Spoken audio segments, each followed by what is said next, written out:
There's an ancient story of a student who went to the master and said, I pray, I study, I meditate, I do my daily rituals, and I even fast a little. I live in peace with others. Teacher, what more can I do? The master rose, lifted his hands, and stretched his fingers out towards the heavens, when suddenly they became like 10 lamps of fire.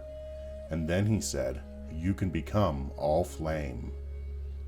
Welcome, I am Jareth Tempest, mystic, magician, psychonaut, astronaut, hierophant, all-around seeker of truth, author, full-time weirdo, and host of this show, where we talk about mysticism, the mystical journey, and all that's magical in the universe.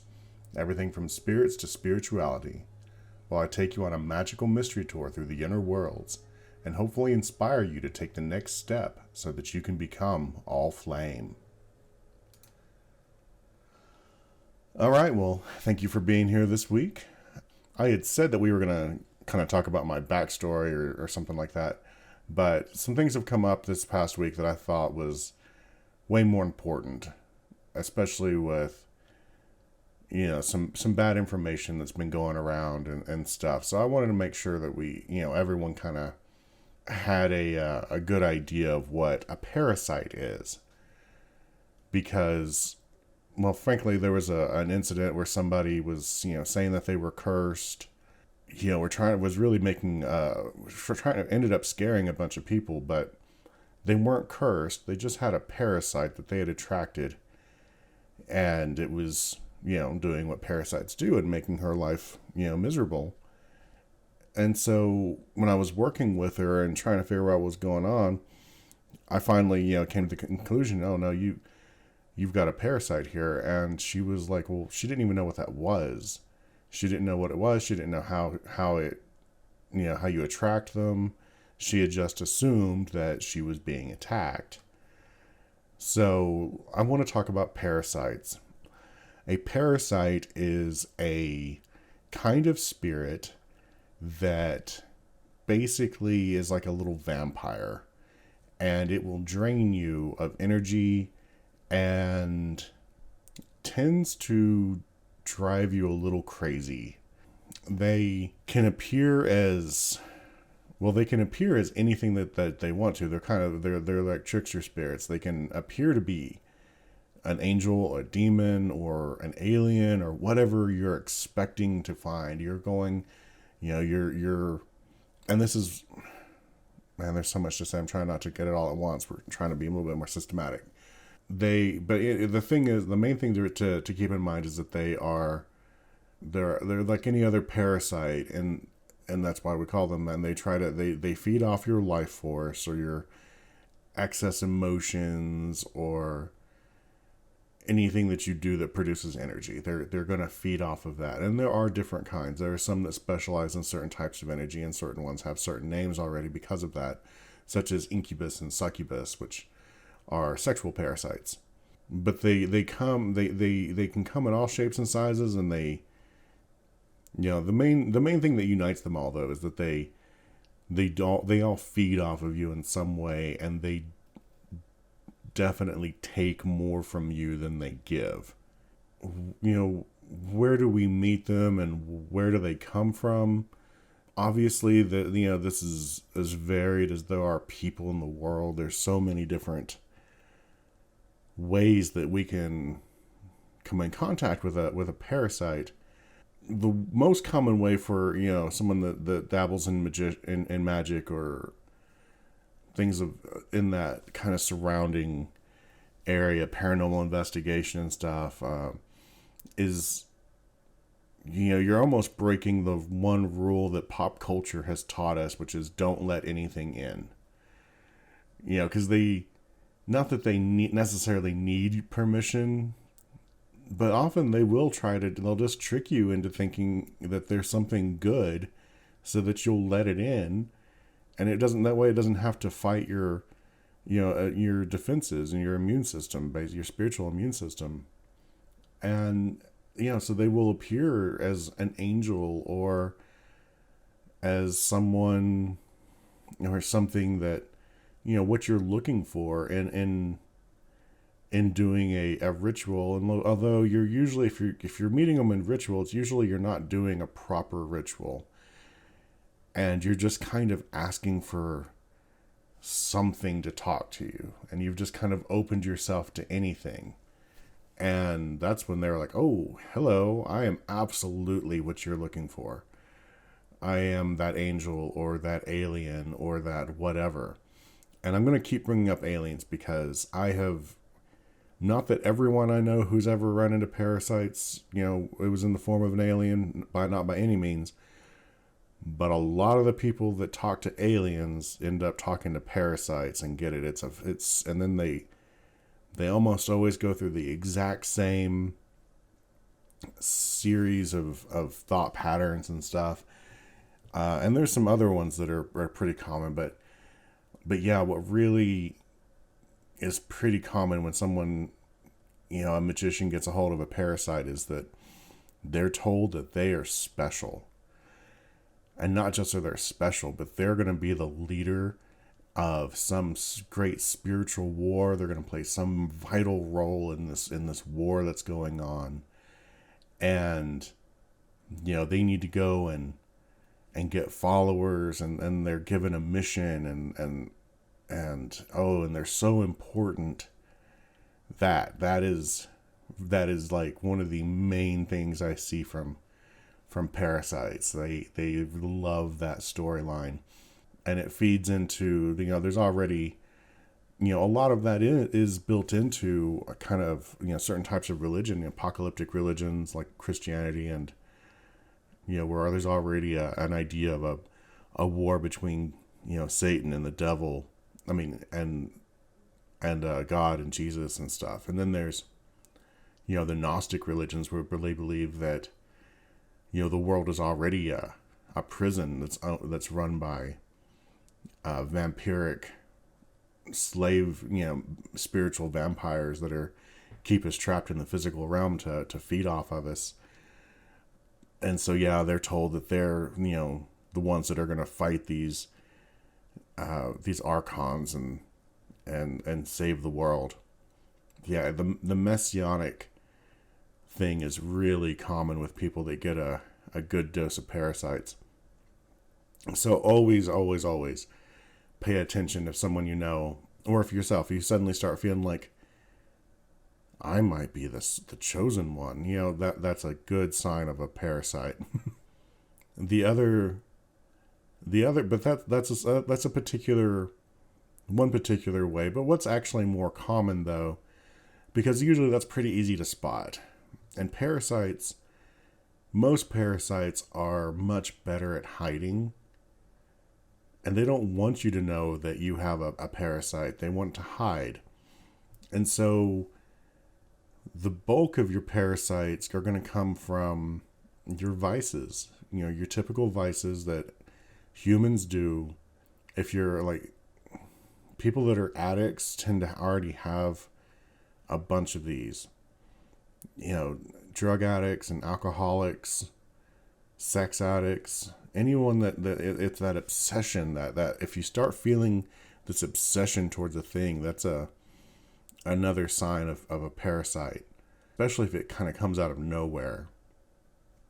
And no, it doesn't have to come from magic. Don't think that if you're not doing magic, that you're safe from these.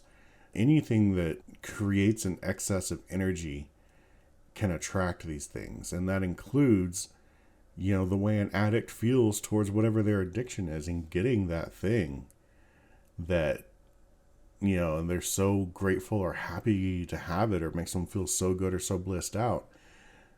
Sex absolutely attracts these things. So yeah, if you start feeling more obsessed about something, to, it's all you think about, or it starts to dominate your life in some way, that's a good sign of a parasite. And you need to start working on trying to clean that out. Right now, there's another podcast out there that I used to really be on a lot, and really kind of, used to be on there. But one of the reasons that I've cut ties with them altogether is because they've gone on this rant now that there's no such thing as parasites, and that parasites are just a fraud or something that frauds will use to try to take your money. And while I'm not saying that there aren't people that will obviously misuse telling you, hey, you have a parasite and you need to pay me to get rid of it, they're going too far in saying that there are no parasites, and that, they keep pointing out like, oh, isn't it convenient that it's already something you're doing, like drinking or smoking or doing drugs. It's like, well, that's exactly what they do.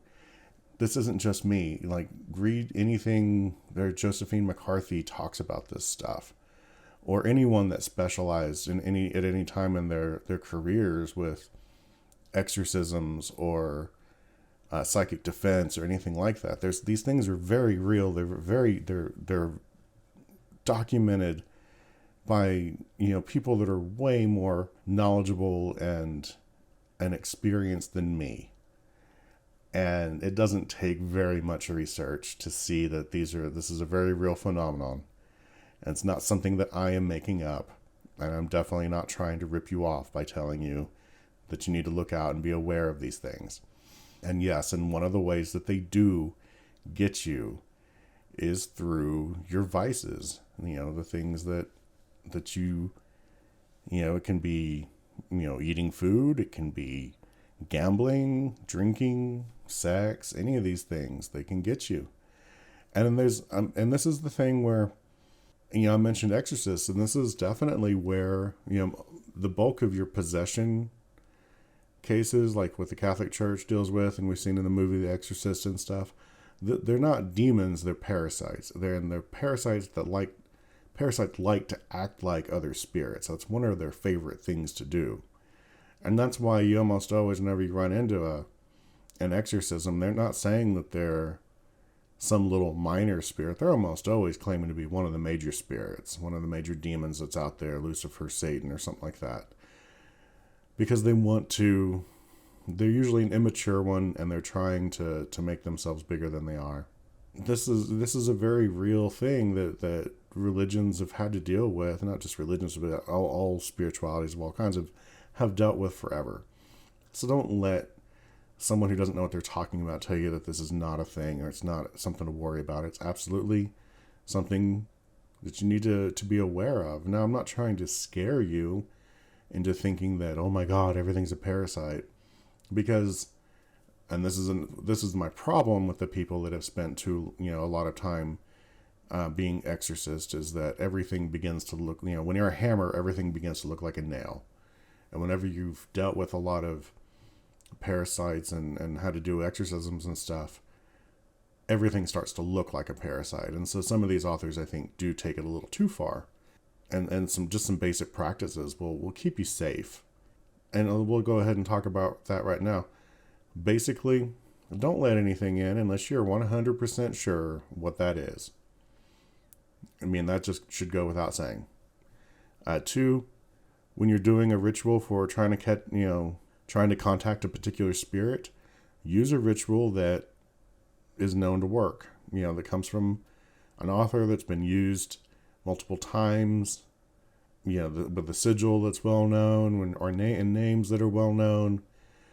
There's enough well known spirits out there that you don't need to find something that's more obscure. So work from grimoires that people are familiar with and stuff, and that's pretty much safe. Another one is to use a go-between. And in my system, I always have you work with Raziel first. And then from Raziel, you go to know. One of the reasons you do that is because Raziel is going to guide you to the spirit you're looking for, and not to a trickster, imposter spirit.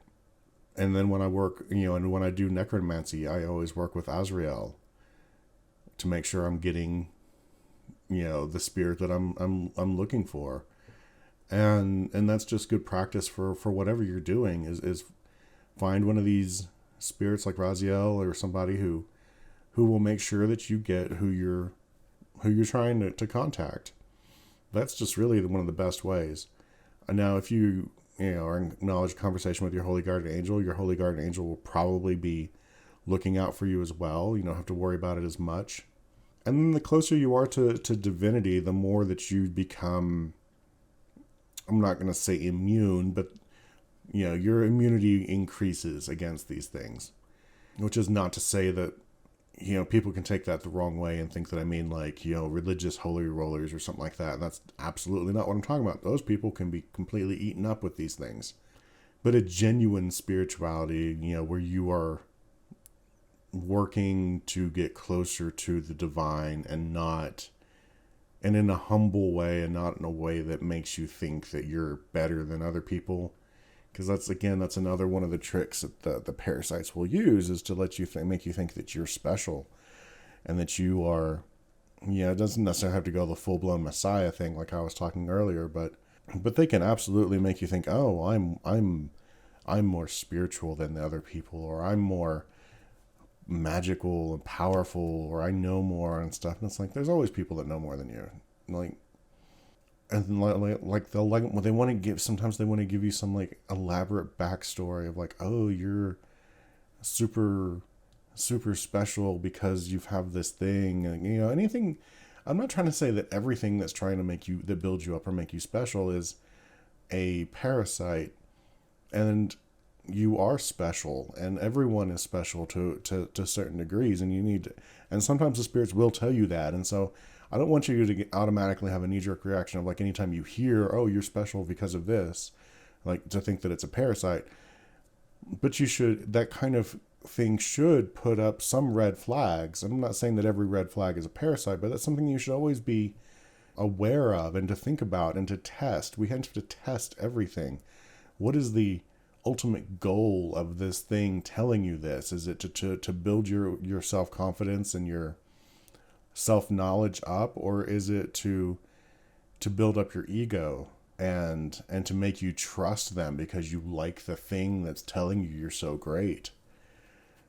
And that's a subtle difference, but there is a difference to that. And so you need to be aware of those types of practices that will try to suck you in that way.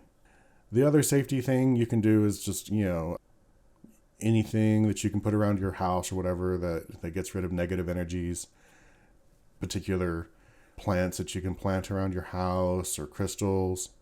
There are, like different kind of like, they call them like demon traps, but it's not really necessarily for demons, but can be for parasites or anything that somebody sends to get you can be useful as well, to put it like near your entrance.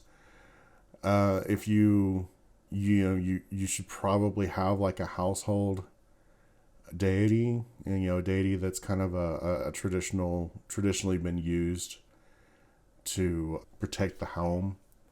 There's and you want something that's kind of tried and true. Don't try to force a spirit that's not necessarily good at that into thing. Just go find one that has been used a while for that type of thing, and like. So yeah, you get a household deity that looks after your place, and you can also create servitors that will protect you. But then the other thing that you need to do is clean. Parasites and stuff, they can build up in in garbage and filth and clutter, even just clutter. It's really annoying because I'm kind of like clutter. I don't feel.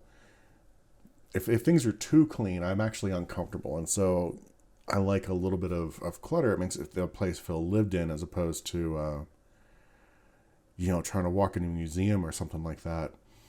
I want people and myself, I want, feel like you can make yourself at home somewhere.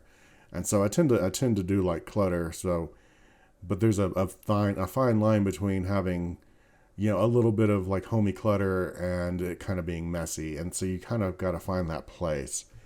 And you definitely don't want anything to build up.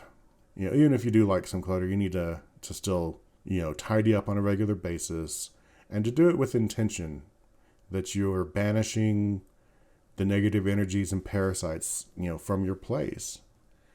Because again, as a magician, we should do everything with intention, and we should clean, not just to clean the physical world, but also the spiritual and the emotional and everything, because it's all connected. You don't have after you've cleaned your house and it'll just be like, oh wow, things just feel better here. And that's not just the sense of accomplishment of having cleaned your house. It's the very real, you've cleaned the energy of your house. So that's a really good practice. And then the other one is a cleansing bath, where you bless the water and maybe, bless some salt and put some salt in there. And again, you just you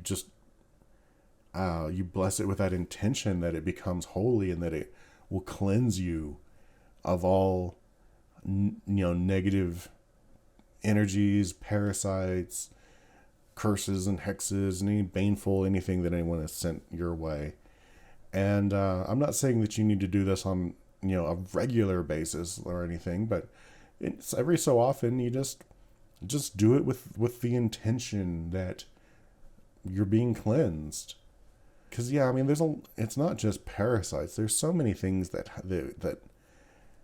build up on us and our homes and things that we all just, it can be real easy to overlook and to forget about, and to, things can already be so overwhelming in this day and age and stuff. And it's like, but people's negative feelings towards you, jealousy, they might not actually be trying to curse you, but they still project that negativity at you, and it can stick.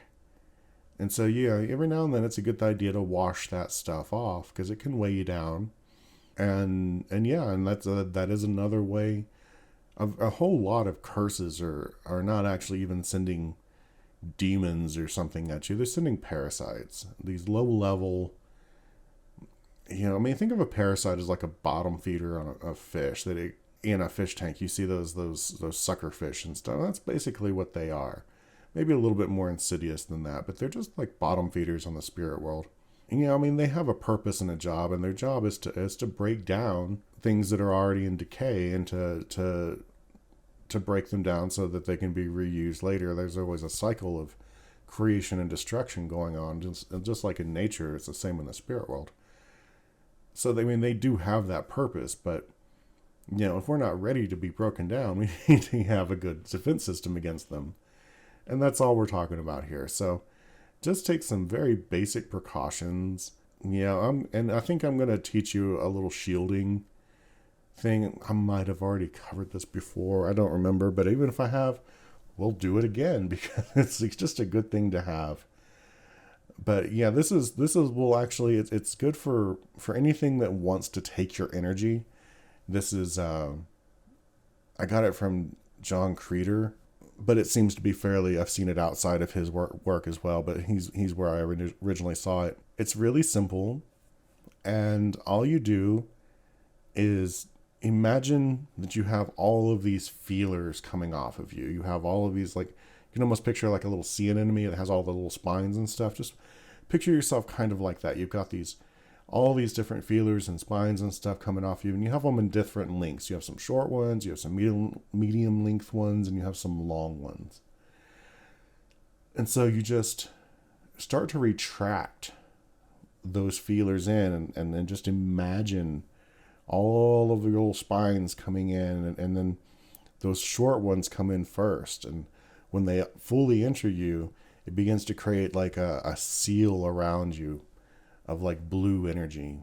And then the medium ones come in, and they increase the area that blue energy is covering, until finally your longer ones are all fully retracted, and this blue energy seals you up. And just know that your energy is safe, and your energy is protected within that seal, and that nothing can suck that energy out. And just do that every day.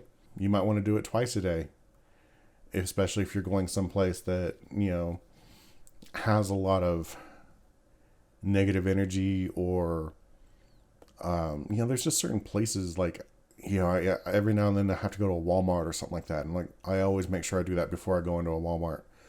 Otherwise, like, Walmart drains my will to live. Walmart is a parasite more than anything I've ever dealt with. I hate going into those places. But there are other places, and they're not the only place that's like that. And then there are, what we call psychic vampires, who there are occultists who specialize in this, which are they're one thing. But there are a lot of people who are just naturally psychic vampires. For whatever reason, they have low energy, and they have to steal energy from other people. They don't even know they're doing it, but you have conversations with these people, and then you just feel drained afterwards. And then you'll have a subconscious like, oh my God, I don't want to go anywhere near that person and stuff. And that's why they're a psychic vampire. So this will protect your energy against those people as well. But again, if you really you do deal with one, or you go to some place that's doing that, you might need to do that again real quick. And it's not a very time consuming thing, but it'll definitely protect your energy and can keep things from latching onto you. And that's really what we want. And then the other thing that you can do is just to watch out, keep an eye on your behaviors and your thoughts and your obsessions. And if something seems like it's starting to get out of balance, because I'm not trying to say that you shouldn't drink or enjoy whatever it is you enjoy, just that you need to do everything within moderation. And if things start getting out of balance and it starts affecting your life in a negative way, obviously you need to work with whatever's physically going on or emotionally, but you also need to look at the spiritual aspect of that, because we are physical beings, we're spiritual beings, we're emotional beings, we're mental beings, and we need to take all of those things into account. And so a lot of people forget to take care of the spiritual cleansing, and so they get these parasites or whatever. And then you can work on trying to clear up your addiction all you want, but if you're not dealing with the spiritual cause, if there is a spiritual cause, then it's just that much harder for you to ever overcome the addiction. That's just something else that you need to look out for, is these parasites. And again, I'm not trying to scare you. I don't want you to suddenly start seeing parasites everywhere. Just take some basic precautions and take care of yourself. The world is a wonderful place, and it's full of all kinds of beautiful things, but it's also full of dangerous things. And it's just like if you were to, we can feel rather safe in our, urban and suburban areas and stuff. But, just imagine for a moment, what you might run into if you were walking through a field out in the wild or something. You very well are going to run into things like mosquitoes and ticks, and if you go get into a creek or pond or something, you might get leeches on you. And you would take, if you're going into places where those things are, you're going to take some basic precautions. You're going to use some bug sprays and stuff to help keep stuff off. We give our dogs and cats things to help them fight off fleas and ticks and other parasites and stuff, because they're just a part of life. And it's just like they're part of the physical world, they're part of the spiritual world. And so you need to take your basic spiritual hygiene seriously. And again, just because you've got a parasite and I do want to, I guess I kind of didn't talk about what happens on a more serious level, but they can drive you mad. And one of the things that you hear about, because we hear about occultists that go mad and lose their mind, and one of the reasons that this happens is they're not looking out for parasites, and the parasites get them. And you can get too many parasites, and because parasites don't just come one at a time. I mean, sometimes they do, but more often it's like that biblical story with the guy that's like, we are legion, and that's it. It's not just one parasite. You get filled with legions of these things, and it's just like you'd be covered in mosquito bites or something. They just they latch on and they just feed off of you. They will give you bad dreams. You'll start seeing things in your dreams. You'll start seeing visions, and they can appear as anything that they want to. And sometimes they want to scare you, because it's the fear that they feed on. Or they want you to feel small and that they're dominating you, and they'll feed off of that feeling. And some of them want to drive you crazy because they feed off of what the energy that creates. And I guarantee you, not obviously not everyone in a mental, that struggles with mental problems and stuff, but I guarantee you that there's a parasitic influence on a lot of people that suffer from extreme mental illnesses, and people, because mental illness is absolutely a way that they get in. Depression and manic episodes those are types of things that will attract them, and it's horrible because it's already like, mental illness is already something that's so difficult to deal with anyway,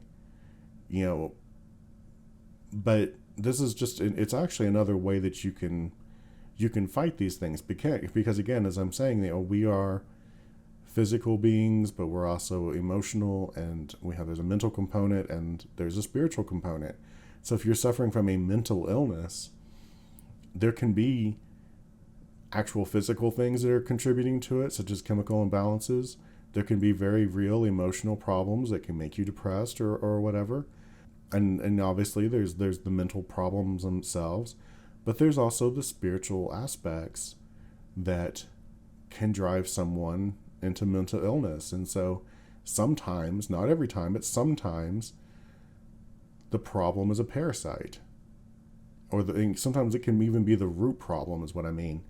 That's what started it. They got a parasite, and then the other things follow from there.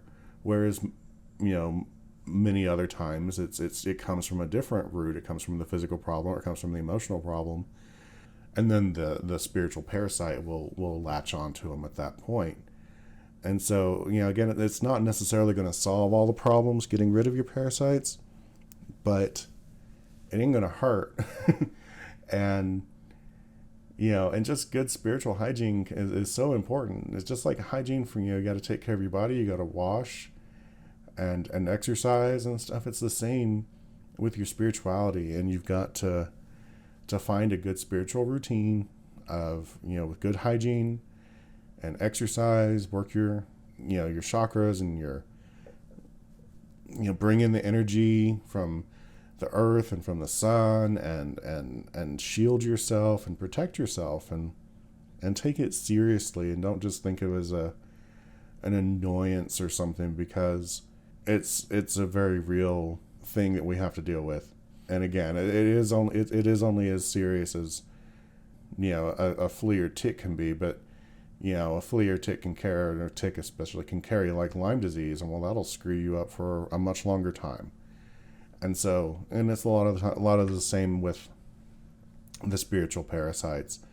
Most of them are not that big a deal, but some of them can really fuck you up, and so you've got to be careful.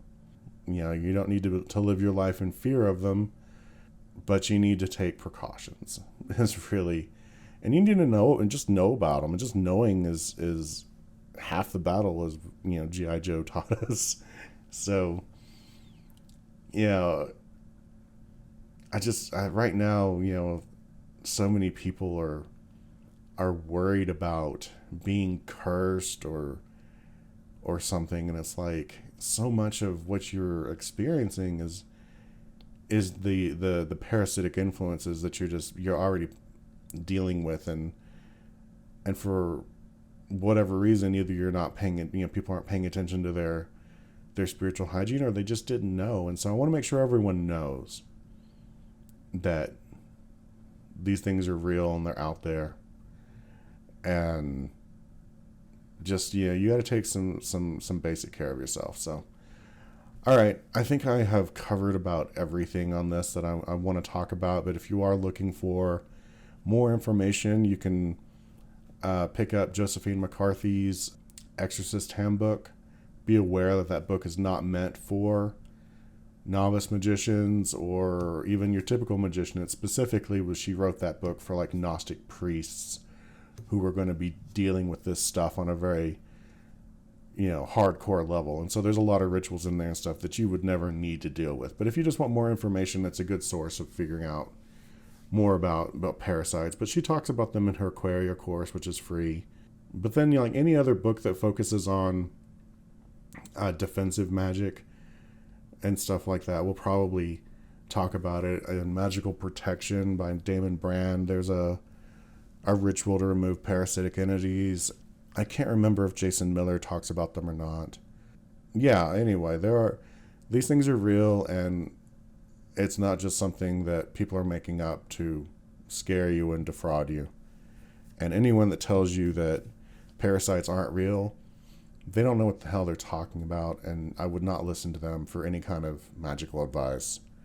Likewise, you don't want someone that's trying to scare you really bad with them either. So, all things in moderation, just like everything else. So, all right, I think that'll be it for this week.